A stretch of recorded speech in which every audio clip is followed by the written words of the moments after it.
Credit cards are not inherently bad. They are financial tools. However, they are engineered to capitalize on cognitive biases. Using them incorrectly functions like technical debt in a project. It might seem minor today, but it accumulates interest that eventually halts your ability to innovate. The danger lies in the UI design of spending. Credit cards abstract the cost of transactions. Small, frictionless swipes, automated subscriptions, and minimum payment prompts are designed to decouple the spending event from the financial impact. Over time, these small noises compound into a significant systemic drag. In this session, we will audit the most common credit card failure modes and establish a protocol to use these tools without compromising your long-term stability. The most costly error is carrying a balance. Credit card APRs are non-linear. They are among the most expensive forms of debt you will encounter. If you consistently carry a balance, you are effectively paying a premium for your lifestyle that erodes your ability to build wealth. Pay the statement in full, every single month. Relying on minimum payments is a tactical error. Lenders set these payments low to keep you in the interest-bearing phase for as long as possible. By only paying the minimum, you aren't paying off the debt. You are merely servicing the interest.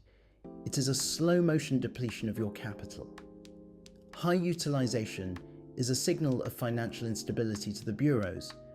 When your reported balance exceeds 30% of your total limit, your credit score takes a hit.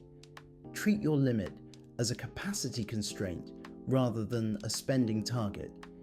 If you need more capacity, ask for a limit increase, but never use it to expand your actual spending. Credit cards create a pay-later psychological buffer. Research shows that the pain of paying is physically lower when using a card compared to physical cash. To mitigate this, treat every card transaction as a cash withdrawal. If you wouldn't pull the cash out of your wallet for the item, don't swipe the card. Also remember, whatever you buy will have to be packed when you leave the country. Opening too many accounts too quickly increases your systemic complexity.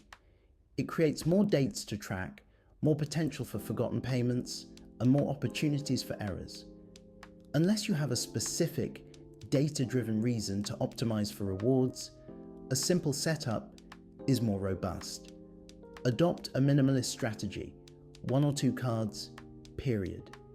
Treat these cards as an extension of your checking account, not as extra income.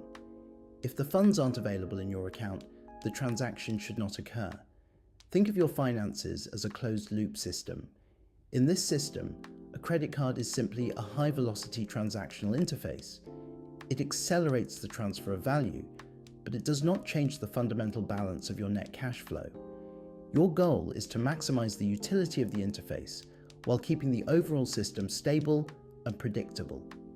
In our next module, we will move from maintenance to remediation, how to construct a systematic plan to eliminate existing debt and reclaim your financial trajectory.